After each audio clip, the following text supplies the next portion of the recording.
अच्छा जी, आज हमने स्टार्ट करना है deficiency of vitamin E. Vitamin E की डेफिशिएंसी से क्या होता है?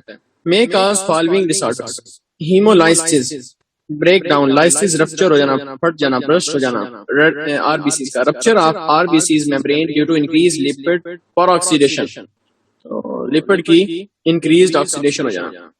ओडीमा, स्पेशली न्यूबॉर्न, छोटे बच्चों के अंदर ओडीमा बीमारी है, इसके अंदर भी क्या होता है? डेफिशिएंसी ऑफ विटामिन ई से ये बीमारी होती है। मस्कुलर डिस्ट्रोफी, डिस्ट्रोफी भी कह सकते हैं, तो मसल्स का वीक हो जाना। रिप्रोडक्शन फेलियर, मेल्स के अंदर testicular dystrophy, testis and cells हैं उनके अंदर एब्नॉर्मलिटी, डिफेक्टिव स्पर्मेटोजेनेसिस, स्पर्मेटोजेनेसिस बनना, डिफेक्टिव स्पर्म बनते हैं। तो ये सारा कैसे हो रहा है?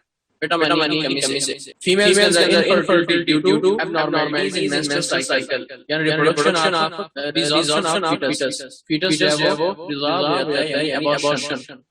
लिवर नेक्रोसिस, ये सारी आगे प्रीमेच्योर इन्फेंट्स, लो डेवलपमेंट रिटार्डेशन, ग्रोथ जाना, इन्फेंट्स का मैच्योर ना होना या प्रीमेच्योर हो जाना, उसके बाद ये सारे क्या है? आप लॉन्ग से नहीं आता है, इसमें से आप एमसीक्यूज नहीं करते हैं, तो एमसीक्यूज के तौर पे आप इसको थोड़ा सा स्टडी कर सकते हो।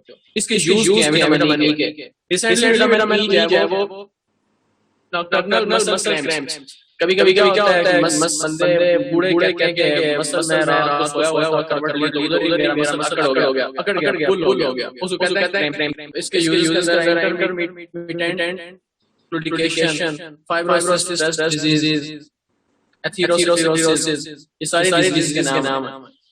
टॉक्सिसिटी, अगर इसका लेवल हाई हो जाए, most studies have shown that while taking uses of vitamin E, it has not shown toxic effects. Next is vitamin K.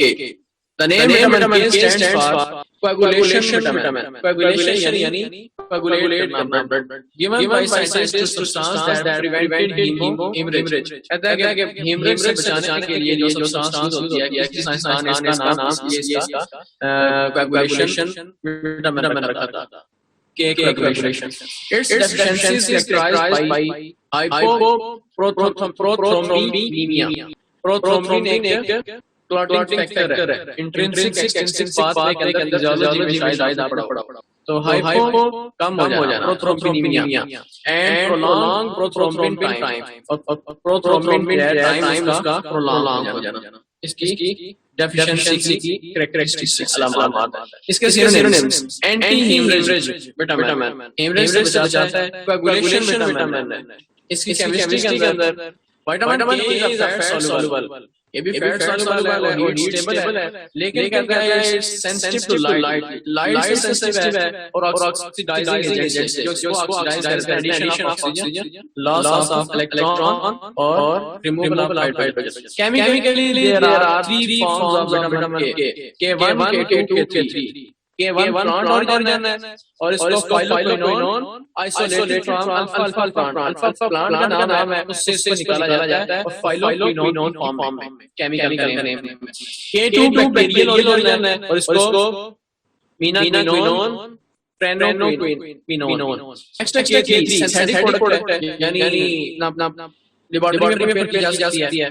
मीनाडायोन convert the body to one of the menaquinones are phylloquinone है, उसको convert किया जाता है menadione. Vitamin synthetic substance है processing vitamin activity, जो vitamin activity रखती है उसको, मतलब विटामिन की तरह की कोई एक्टिविटी सब्सटेंस रखती है, एक सिंथेटिक चीज है, उसको हम विटामिन बोलते हैं। नेक्स्ट करो। अच्छा सोर्स, प्लांट सोर्स है, कुछ एनिमल सोर्सेस हैं, कुछ एंडोजीनियस सेंसेस। एंडोजीनियस हमारी बॉडी के अंदर, यानी बॉडी के अंदर कोई और किसी जगह बन रही है। K2 जो है वो इंटेस्टाइनल एरिया बना रहा है, एक्सक्रीटरी पूरा, ठीक है, वो इसको बना रहे हैं। इंटेस्टाइन हमारी इंटेस्टाइन यानी डाइजेशन के अंदर करते हैं, हम फ्रेंडली कहते हैं। तो नेक्स्ट फंक्शन ऑफ विटामिन बाद देखेंगे।